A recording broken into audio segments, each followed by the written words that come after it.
Nico. Nico. Allô, allô. Yeah, man. Oh my god. Oh my god.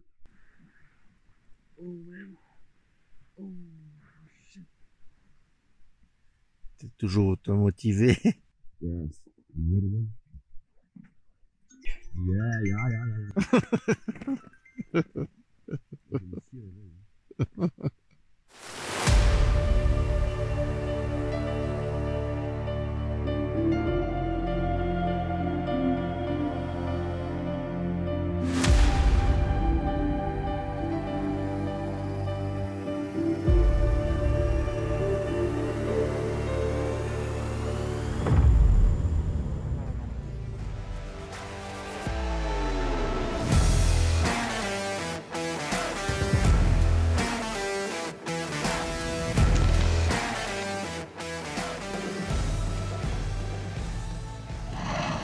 Il est 2 heures du mat, on s'est réveillé à 1h15 avec grand-peine, on a pacté et on entame notre deuxième journée, et on entame notre dernière journée aujourd'hui, l'ascension du Mont Tabor de nuit.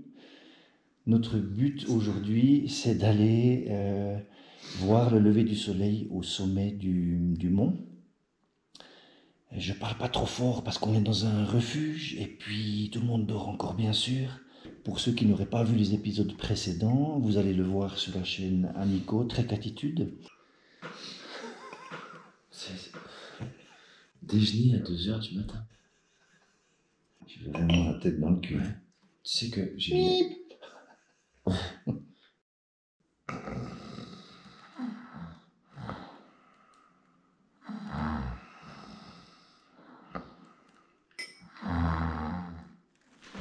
Oh putain. Oh non, c'est vite. Ok.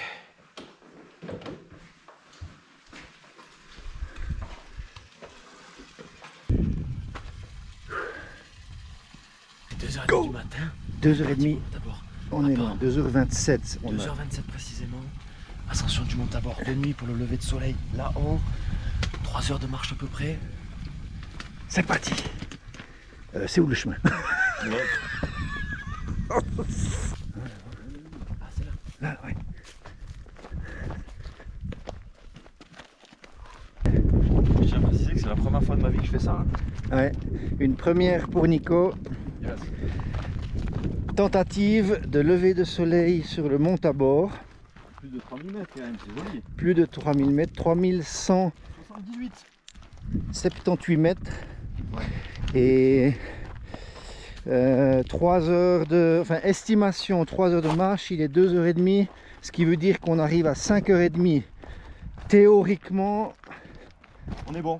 on est bon, mais on a quand même déjà perdu un quart d'heure sur les 5h15 que l'on voulait atteindre pour l'arrivée au sommet. On va les récupérer. On essaiera de les récupérer. Le problème, c'est qu'il faut faire gaffe avec les lampes de poche parce qu'il n'y a pas vraiment d'ombre sur les cailloux, puis c'est très traître. Ouais. Il faut vraiment faire attention, hein. Surtout en descente. Ouais. Surtout en descente. Ouais. Beaucoup préfèrent les lampes de poche à la main On est bon. en la tenant plus bas pour allonger les ombres en fait. Sinon, autonomie, normalement je crois que les Bindi, les Nightcore et compagnie, c'est plutôt vers les 1h30, 2 heures pour la puissance moyenne. Ouais. Moi je suis en puissance moyenne maintenant. Après on a toujours la lumière rouge, mais on a nos power banks à disposition rapidement. Allez, on attaque.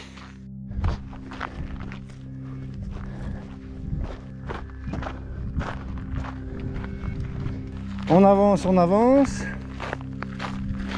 La température est incroyable. C'est vraiment fabuleux. On est bon, on a une, moi j'ai une petite polaire, lui il a juste son mérino là. Il fait donc très bon petit sentier, magnifique. On trace. Il y a des étoiles, on s'est arrêté avant un petit coup. Je veux dire, c'est un ciel étoilé fabuleux avec la voie lactée. Nico jubile. Et moi aussi, hein, d'ailleurs. Là, je suis dans mon Et moi aussi. Là, oui.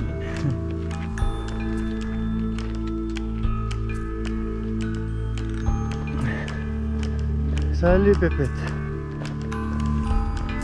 Salut toi. C'est vrai. Mais tu sais, elles sont gentilles, elles dorment. Elle comprend rien du tout. Et puis par instinct, elle va jamais se lever de nuit. Ouais. Tu peux lui... Pour voir. Il faut lui aller dessus pour qu'elle se lève, tu vois. Pourquoi? Ben, parce qu'elle voit rien. Tu vois rien? Et après, elle se pète une patte, elle sait très bien qu'il faut pas se lever, quoi. Ouais, c'est pas mon truc. Ça fait à peine plus d'une demi-heure, 40 minutes qu'on marche. Il nous reste bien sûr beaucoup à faire. Là, on s'engage dans des terrains un petit peu plus caillouteux, on va dire. Donc, on va faire bien attention parce que c'est souvent assez compliqué de voir les ombres, surtout. Ça se passe bien. Alors, la marche de nuit, c'est quelque chose d'assez spécial. Certains diront, ouais, mais tu vois rien à l'approche du mont, etc. On le verra à la descente. Mais on verra autre chose que on ne voit pas de jour, c'est-à-dire Une ambiance. il y a une ambiance, ouais, la marche de nuit c'est une ambiance très particulière. C'est superbe en tout cas.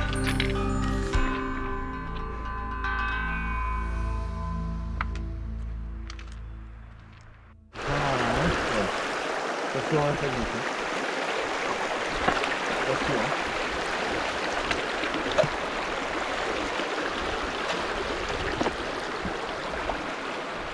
Salut les poulettes, c'est nous.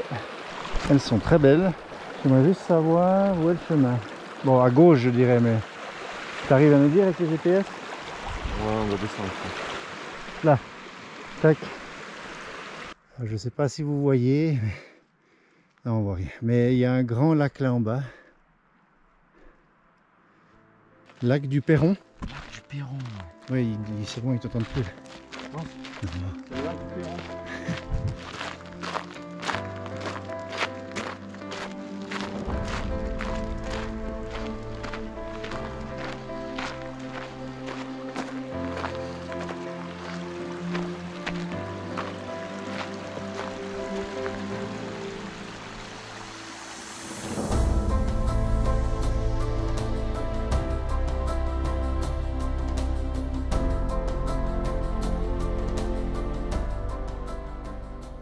On arrive sur un petit plateau. Les pentes, disons, commencent à se corser un peu parfois. Ah, il y a un élevé là. Ouais. Chance du Perron. C'est ta dernière chance de rebrousser chemin. Ok, on est au croisement col des Méandes, 2727 mètres, la dernière montée. Il nous reste à peu près 1h15, sauf erreur, quelque chose comme ça. 1h15, 1,6 km. 1,6 km, Pour 430 plus. 430 plus, voilà. Environ. C'est la dernière tirée. Mm. C'est parti.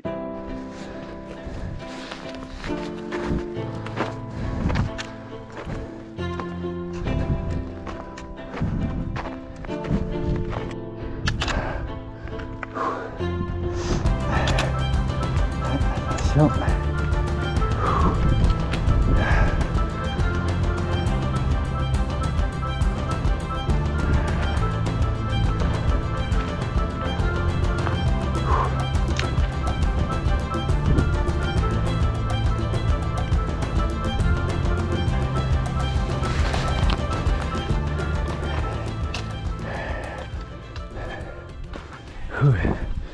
Voilà, on est proche des 2009.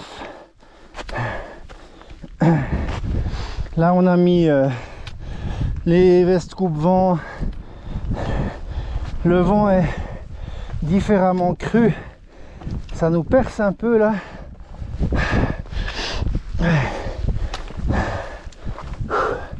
On perçoit l'aube au loin, mais on sera bien dans les temps, je crois.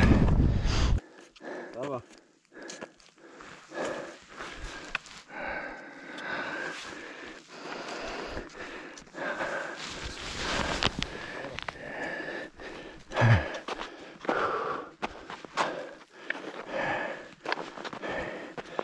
Ouais, il est bien. Hein, il descend bien celui-là. Là, tu redescends jusqu'en bas. Ah, puis il est glacé quand même. Hein. Ouais, c'est glacé. Oula, attention. Ah ouais, ouh là là. Ok.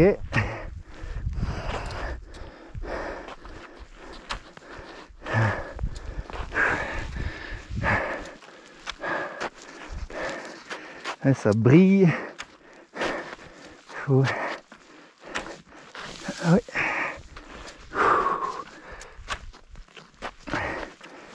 Ah là, je regrette mon deuxième bâton. Il y a un 30 degrés. Ouais, ça glisse. C'est gelé. C'est vraiment de la glace. Hein. Je sais pas si vous voyez, mais c'est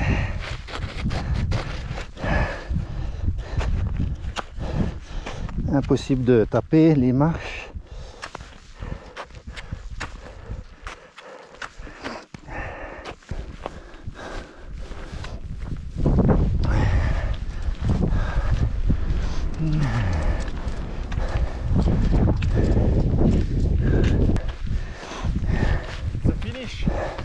Ouais, 200 mètres encore.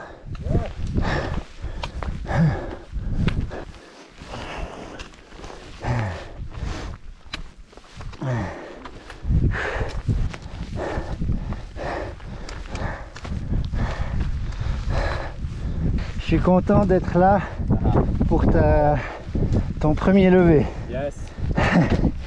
C'est cool. C'est magique. C'est déjà magique.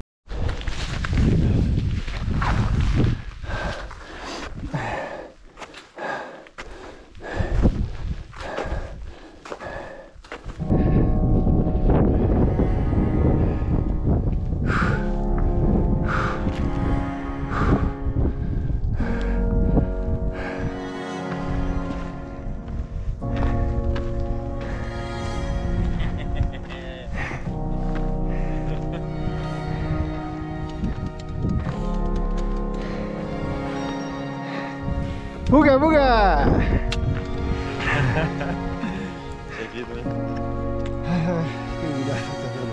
Oh Yeah. Cool, La cool, vache. cool. Oh. Ouais. Attends les coups de vent.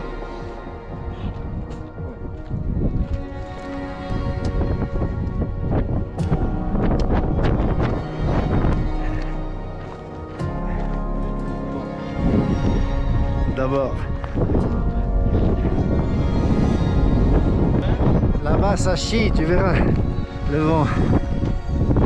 T'es pas abrité. 2h50.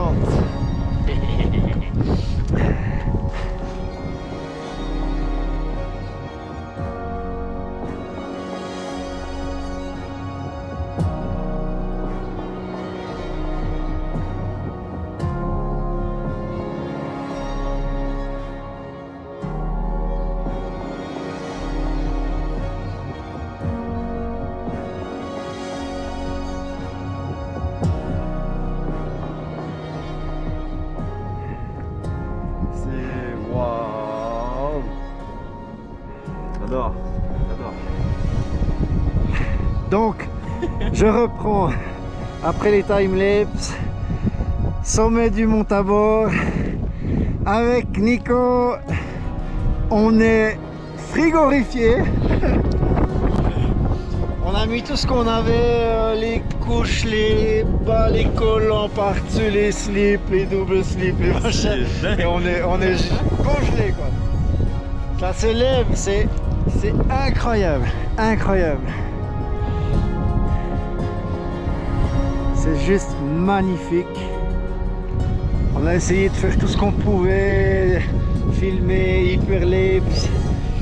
La zone est juste fantastique. Il y a un gouffre ici qui est absolument vertigineux. C'est hyper impressionnant. un plateau ici, c'est un espèce de dôme, hein. C'est juste fabuleux. Il y a un vent très très fort, on a l'Italie, ça devient rosé partout. Waouh!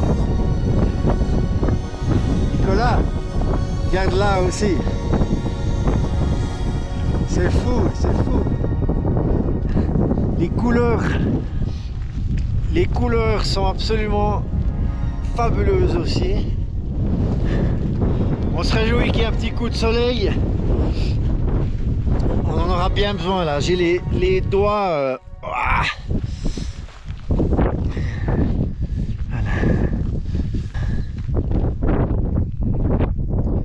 Salut mon beau, salut. C'est bizarre, hein, c'est une espèce de D'agglomérat. ouais, d'argile, de craie, de je sais pas quoi. Hein. Oui. Ouais. Ah, il vient là. Il vient, notre copain. Ça va faire chaud direct.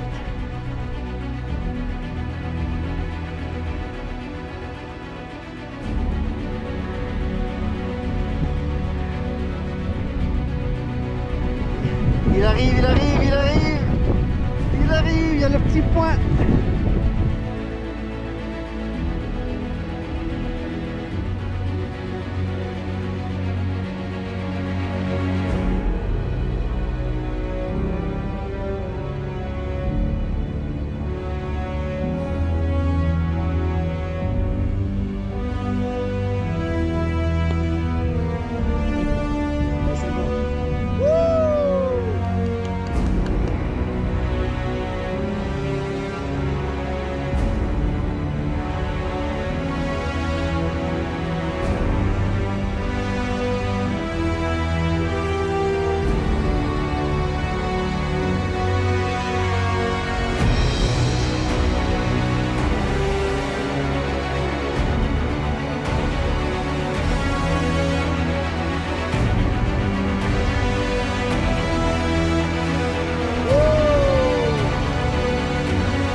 C'est une excellente idée.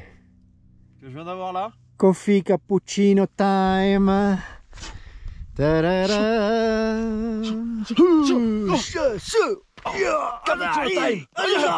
Oula. Là, je vis là. Ouais, le froid, c'est ce qu'on dit, enfin ce que Nico a remarqué, hein, le soleil s'est levé, tac, le vent s'est arrêté. Donc déjà c'est plus facile et en plus ça commence un petit peu à chauffer. Ouais, on va se faire un caf, quelque chose réchauffé parce que c'est bien mérité, je crois. Là on a pelé. Voilà, prochaine étape, dormir ici toute la nuit.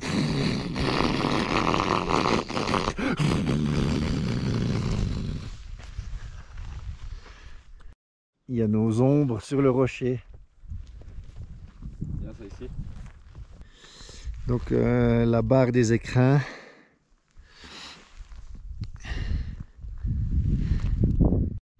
Je voulais juste parler un petit peu de notre tracé, hein, juste faire un petit résumé en grande ligne.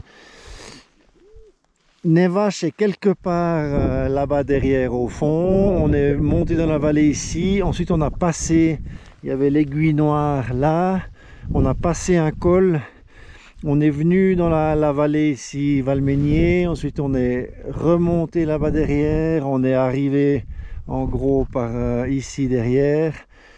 On a dormi et puis on est monté ensuite au refuge. Et puis on va descendre nous aujourd'hui dans une vallée ici pour rejoindre Nevash. C'est magique, c'est vraiment un instant magique.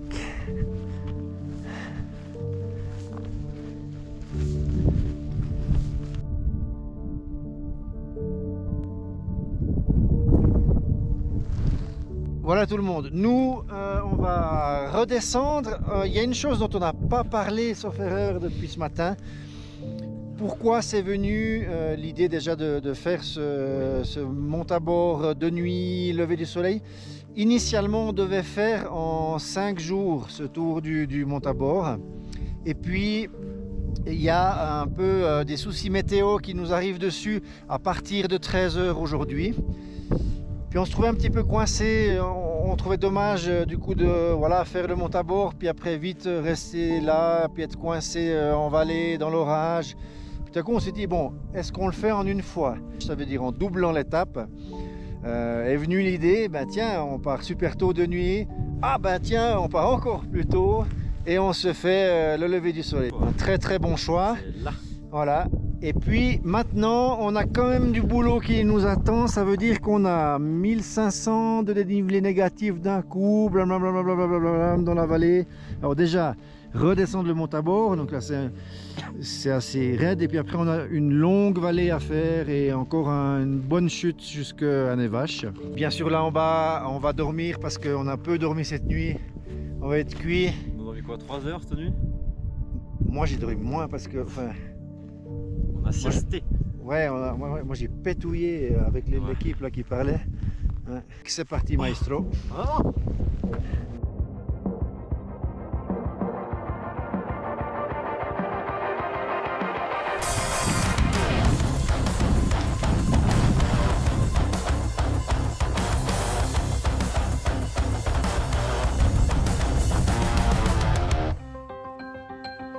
« 7h15,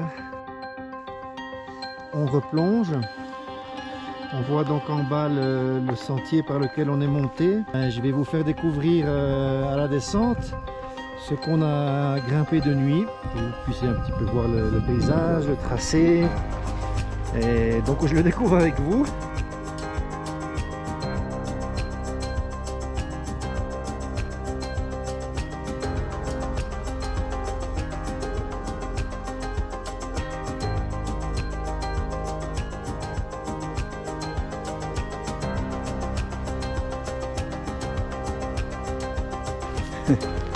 Je me souviens pas être passé par là.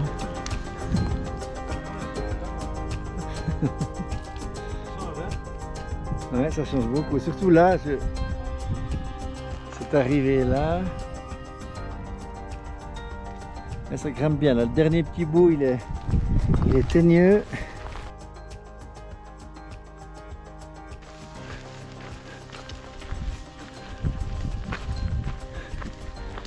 C'est des couleurs mais impressionnantes.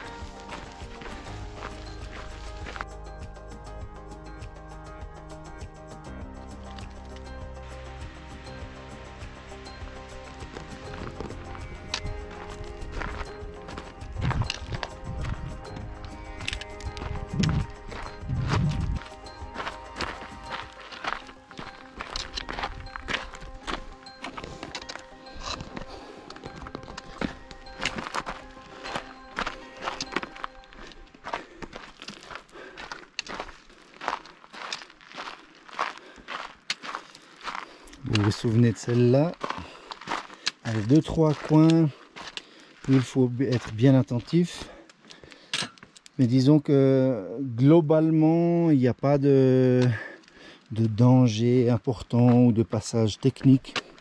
C'est juste un petit peu de passage, on va dire aérien, avec un petit peu des petites falaises en dessous. Donc voilà, il faut être méfiant avec ce tracé. On va dire c'est un sentier alpin, sentier de randonnée alpine. Voilà, la première étape est faite, donc on était tout en haut sur le mont, encore un peu plus derrière. Donc c'est une bonne première petite plongée. On arrive sur le plateau à l'aiguillage, on va dire. Donc là, c'est vraiment tu montes, tu redescends, hein. Il n'y a pas de boucle ou compagnie. À partir d'ici, on est sur donc un nouveau tracé qu'on n'a pas fait de nuit, hein. C'est donc, comme je vous ai dit, à cet embranchement. On repart de l'autre côté pour descendre. On descend. Et puis plus loin, effectivement, peut-être là où tu avais dit, on va rebifurquer pour prendre une vallée parallèle en fait. On va direction le plan du dîner. Le plan du dîner. C'est ça. Plan du dîner, Prat du Plan et Clos Solide. On se dirige vers là-bas.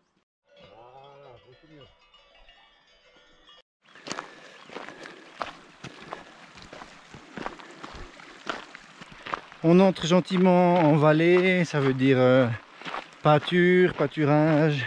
On a un bon rythme, hein, on descend quand même bien. On fera une micro-pause. Si on fait une micro-pause, je fais une micro-sieste. Si tu veux, ouais. Turbo-sieste.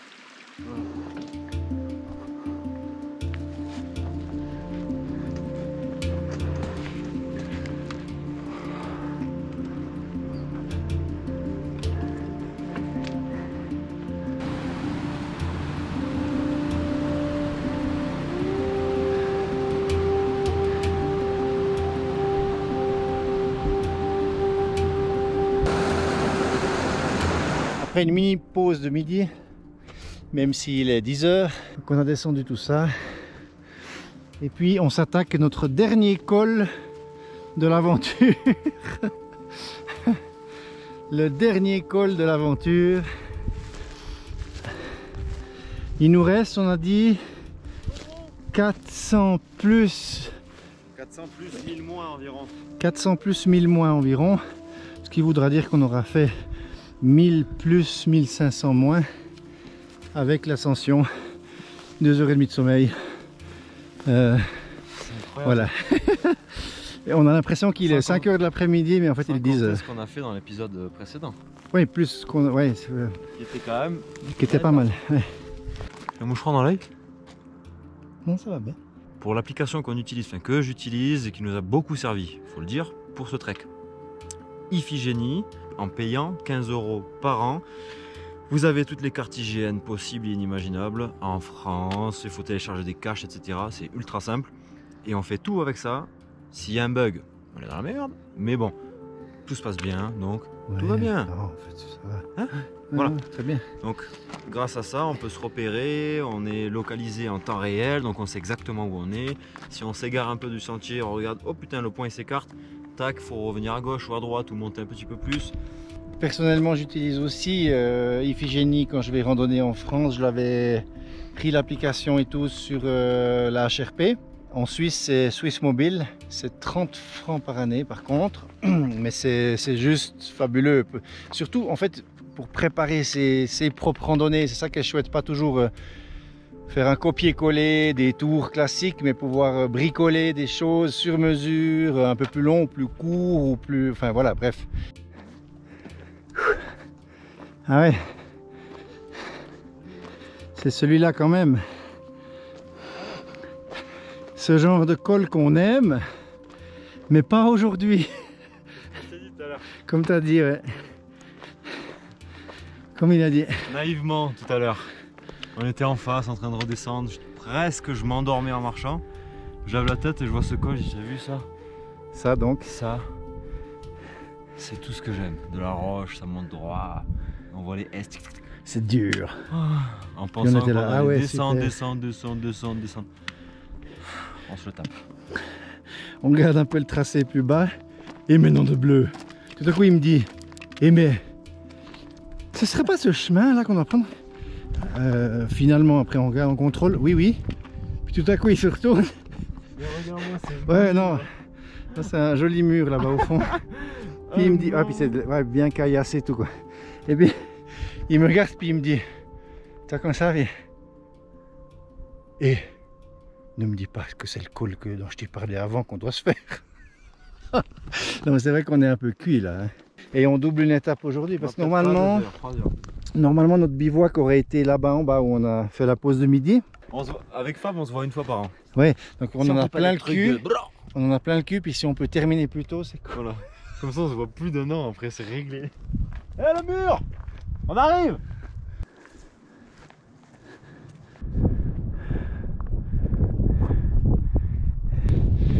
Il y a Nico qui est au milieu du pierrier là-bas.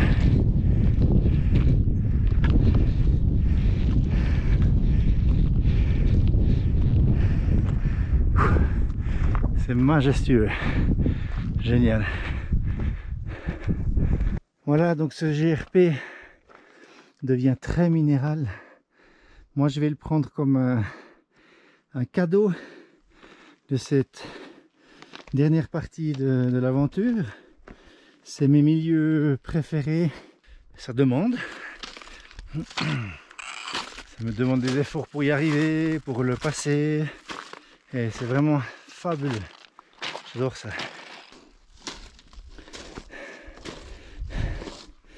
Nico se fait plaisir là. Ah, il a un autre rythme que moi. Hein. Il aime bien pousser. Donc oui, il met des coups d'accélérateur. Parce qu'il a besoin. Moi, même si j'avais besoin, j'en serais incapable. Chacun son rythme, c'est sûr, mais c'est chouette de pouvoir tracer comme ça.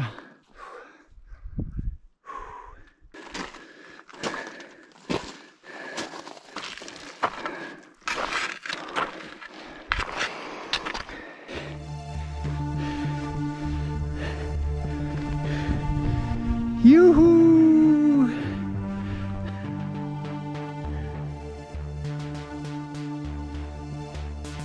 On est au col du Vallon à 2645 mètres. Mini vallée, pierrier, ouais, c'est juste fabuleux. Et là, voilà ce qui nous attend. En tout premier lieu, j'aimerais faire une dédicace pour Jules, au refuge du Montabor, stagiaire. C'est un jeune homme, 15 ans et demi, et puis on l'a rencontré hier soir, très sympa. Donc Jules, merci à toi pour ton accueil. Ensuite, on enchaîne la minute débat. Le sujet d'aujourd'hui, les avantages et les désavantages de randonner en faisant des étapes dans les refuges. Les avantages, vite fait. Les avantages vite fait, je parle pas forcément de pension complète, hein, dormir, etc.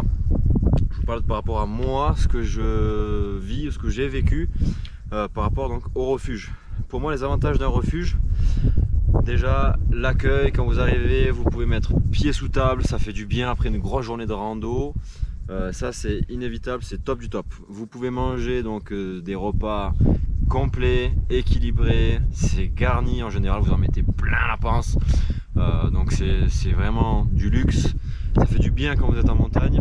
Ce qui est bien aussi quand vous êtes en refuge, on demande toujours météo pour le lendemain. Voilà, il va faire tac. Moi je vous conseille d'arriver à votre étape, enfin votre point final de l'étape prochaine avant telle heure, parce que après c'est possible qu'il y ait des orages, etc. Vous pouvez avoir donc les temps exacts entre le départ et l'arrivée de votre étape du jour, etc., les kilomètres, s'il y a des choses un peu compliquées sur le passage, sur la route, etc. Ça c'est super intéressant, ça m'a beaucoup aidé moi par exemple dans le Mercantour cet été. Un inconvénient aussi, c'est qu'il faut être toujours carré sur vos étapes. Si le matin vous partez et que l'après-midi vous arrive un souci, vous avez prévu un repas le soir en refuge et du coup pas dans le sac, mais que vous n'arriverez pas au refuge, là c'est un peu galère, ça commence à devenir un peu chiant. Il y a des horaires à respecter, 19 h pour manger, entre 6h30 et 7h30 pour le petit déj. Ça nous a un peu bridé par exemple. Hier soir, repas à 19 h, on aurait bien aimé se coucher à 19 h parce qu'on savait que c'était 1 h du matin debout. Donc là c'est un peu, enfin moi je considère que c'est un inconvénient, tu vois, c'est, je les comprends aussi, hein. T'es tenu à l'étape. T'es tenu à l'étape, donc les inconvénients c'est pas pour tailler les refuges, pas du tout, c'est moi ce que je ressens et ce qui est un peu... c'est juste des faits, c'est des constatations. Tout à fait. Donc vous serez toujours bien accueillis. Il y a eu quelques fois, je suis pas là pour citer des noms ou dire quoi que ce soit, où on sent que voilà, il y a du monde, vous prenez pas la pension complète, faites pas chier, prenez votre bière et m'emmerdez pas. Donc en général, vous serez toujours bien accueillis dans ces refuges, il y aura des renseignements, il y aura du sourire, il y aura de l'échange, c'est zen. vous pouvez de temps en temps un petit peu tomber sur voilà, des gens qui n'ont peut-être pas trop envie de travailler ou qui sont plus là pour faire du chiffre. On s'en fout. Mais ça peut faire partie aussi d'un petit inconvénient. Vous arrivez là, vous dites ah enfin, oh quel accueil de merde, fait chier. Bon, bref, c'était un peu mon avis sur les refuges. Toi qui es, on va dire, un peu novice là-dedans, qu'est-ce que tu penses un peu de tout ça? La rencontre est intéressante déjà. Alors la rencontre est intéressante, mais enfin, personnellement moi je suis plutôt asocial, solitaire, donc du coup j'évite les refuges. Les avantages ils sont là, parce qu'il y a à manger, il y a chaud, c'est équilibré, enfin voilà. Et puis les désavantages, ils viennent d'être cités, mais après je pense que c'est aussi une question de personnalité. Ça veut dire que moi c'est pas mon truc. Oui. Là ça va parce que je suis avec toi et puis on est quand même ensemble, on partage, voilà. Mais comme je randonne seul, tu vois, t'arrives seul dans un refuge, ça me gonfle en fait. J'ai pas envie de me lier. Je suis dans la nature, puis du coup, chaque fois, ce que je trouve moi, c'est que ça me replonge. Ouais, okay. Avec les gens, la vallée, la vie, machin. Puis c'est pour ça que j'essaie d'éviter souvent. Du coup, c'est vrai que tous les avantages, je les ai jamais. Oui. Et c'est vrai que c'est parfois plus dur. Par contre, c'est très appréciable. Et puis la dernière fois que j'étais allé en refuge, c'était avec toi. C'était au top. Et du coup, pour ce matin, pour le petit-déj, vu qu'on s'est levé à 1 h du matin, le mec nous a préparé thermos de café, confiture, beurre, pain, du lait, avec un petit mot, voilà, c'est pour Nico, servez-vous. Servez-vous. Et bonne route. Et bonne route, ouais. C'était ça. À 1 h du matin, tu arrives dans un refuge, il n'y a pas un bruit, tu rentres, c'est comme si tu étais chez toi. Boum, tu te mets à table et tu manges un déjeuner de porc pour rah. Ouais. Ça, c'est un avantage des refuges. Ouais, c'est sûr. C'est top. Ouais. Bon, voilà. Ouais. Après, il y a le prix, il y a aussi. Bon. Et voilà. C'était la minute débat, c'était notre avis. C'est tout. Et voilà. On n'est pas là pour juger, pour. Ok. Et on a du boulot encore. Et c'est la fin bientôt.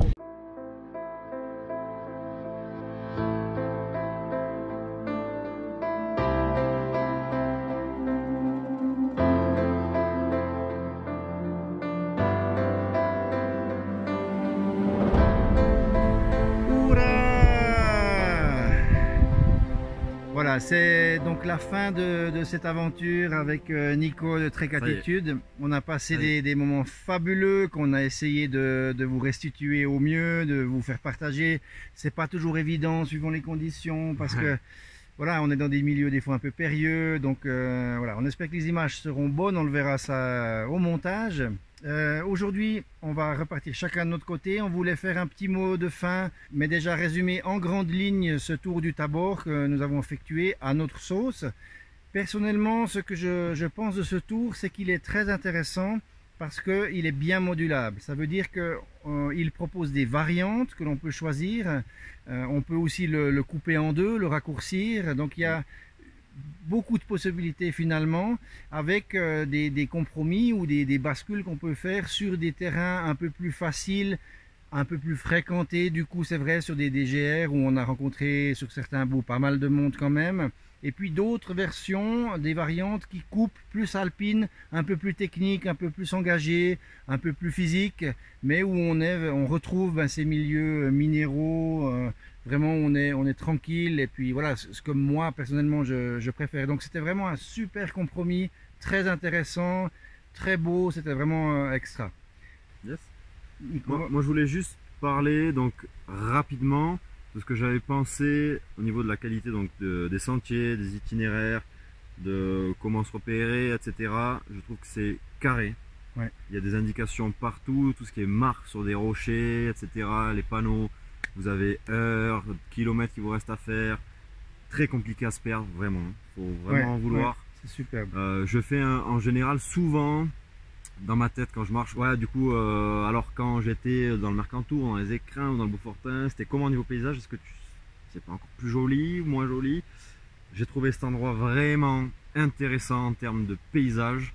Il y a des fonds de vallée où c'est vert, il y a des petits bouts de forêt, il y a des endroits vraiment un peu plus axé roche, pierrier, tout ce que j'aime, tout ce qu'on aime. Exactement, ouais. Donc c'est intéressant pour les personnes qui aiment un petit peu tous ces milieux. Donc voilà, vous avez tout en 4-5 jours là, passer de fond de vallée avec des des alpages, des animaux, des vaches, tac tac, et d'un coup, bah, vous prenez un col plein de roches avec des aiguilles à droite à gauche. Ouais, c'était super. Donc extraordinaire Ouais. au niveau qualité de service. Les refuges, j'ai trouvé que c'était top. Tip top, On tout est- beau, tout Ouais. neuf, tout incroyable. Tout est beau, incroyable. tout est propre, tout est C'est neuf, fou, tout ouais. est bien équipé. Génial, Ouais. génial. Bon, du coup, voilà, c'est une fin d'aventure. On se quitte avec Fab. On espère vraiment donc que ce format là, de basculer d'une chaîne à l'autre pour suivre et continuer l'aventure avec nous donc vous aura intéressé. Un grand merci à Fab pour sa venue encore chez moi. Pour la prochaine, c'est chez toi. Voilà. C'est promis. Ouais, on aimerait vraiment faire Ouais. ça. Et d'ici là, bonnes aventures à vous, bonne rando, prudence, amusez-vous bien. Ciao, bye bye.